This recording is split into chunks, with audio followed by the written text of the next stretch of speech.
Hi guys. Today I've chosen uh, the topic of do professional players make better coaches than people who haven't played professionally before?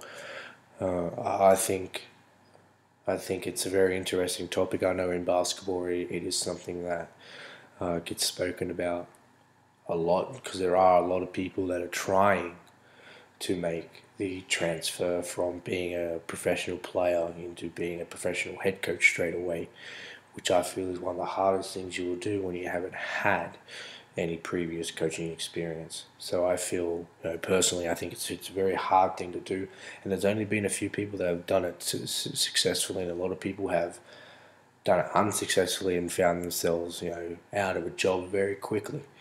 So I feel this is one of the big, big questions within the game of basketball.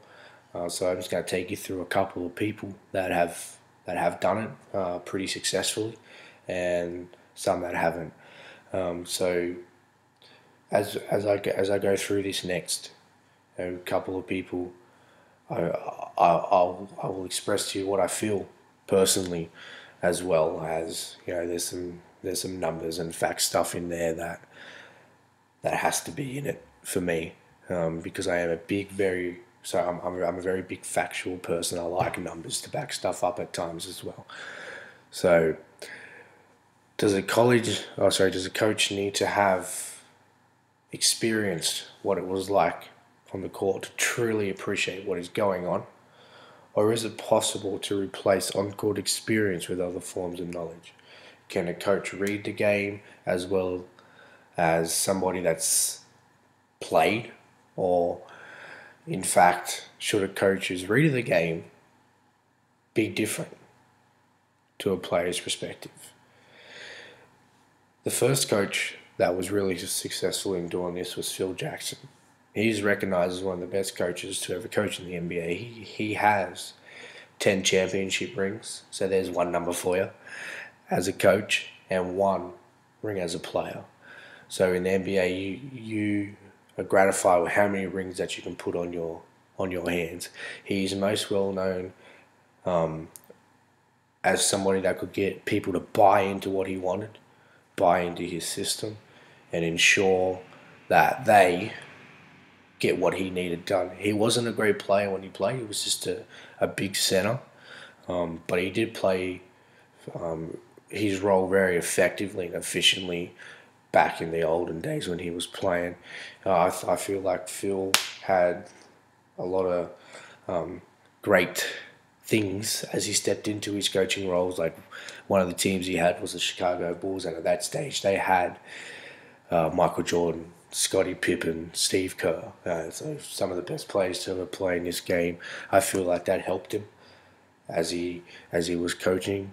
As you know, when you coach with great talent, it certainly helps you as in your record. Phil has been one of the examples that has been able to transfer his playing ability to coaching, winning 10 championships out of coming off winning one as a player. He's been able to transfer that knowledge into his players greatly. I mean, winning 10 championships is incredible. There are many great videos on this that involve Kobe Bryant, Shaquille O'Neal, Scottie Pippen, Michael Jordan, about taking all this stuff into their personal lives. Great examples. If you're interested in this stuff, just jump on YouTube, type in their names, and you can find a lot of stuff. Phil also took a role in New York as the head of basketball operations. Funny enough, he had to resign from that position, so how he transferred his stuff into a director's role of a whole organization, he was unsuccessful with that. The next coach I'm going to talk about is pretty much the best coach in the NBA, I feel, and his name is Greg Popovich. He is world renowned as someone that has changed the game across the whole world. He has an amazing reputation as a coach, and his system just continues to create. He gets a lot of international players to come play for him, which I feel makes a massive, massive difference. So he played in college as well. He was more army based in the college in college though, so he's not someone that has transferred playing professionally to coaching professionally. He stepped in as a San Antonio Spurs head coach 21 years ago. I mean, he says it in itself, he's still there 21 years later. He has won numerous amounts of championships, and he's been able to never stop the Spurs way. He calls it the Spurs way, just based on that. If you want to come join us, you better be with us. Otherwise, I'm not taking you. Coach Popovich is known for his basketball system.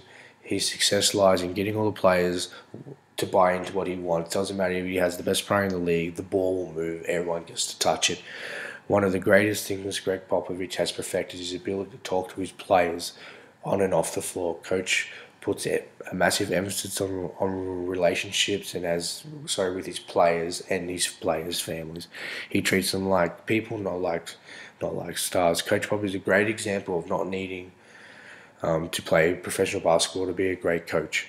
He stayed true to himself and his values, and personally, I really feel he's been able to help each person he's coached immensely. I believe he will go down in the Basketball Hall of Fame as one of the coaches now, as many people try and imitate what the Spurs system is.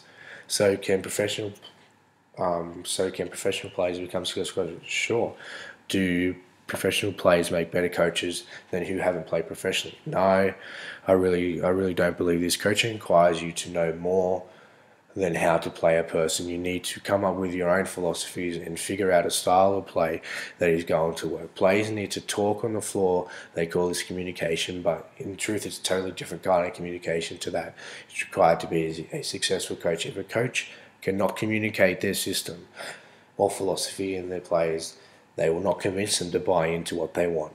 This is a skill set you learn as a coach, not really as a player, unless you're in the point guard role, but you are driven by your coach. It is a fundamental philosophy to differentiate the player from the coach. Professional players who have transferred this successfully will demonstrate this. Professional players may have the skill and knowledge of the game, but is directly translatable into building a system. Those that have transitioned found successful because based on their ability to adjust to situations. Coach Pop's success proves there is a case. Jason Kidd's slower transition to success and his need to build coaching experience behind his strengths in his case. Players can become successful coaches, but they are better coaches because they have played professionally. Nah, they're just really not. So this is my argument behind it. I hope you enjoyed listening to it, as this is a big topic in the world of basketball. Thank you.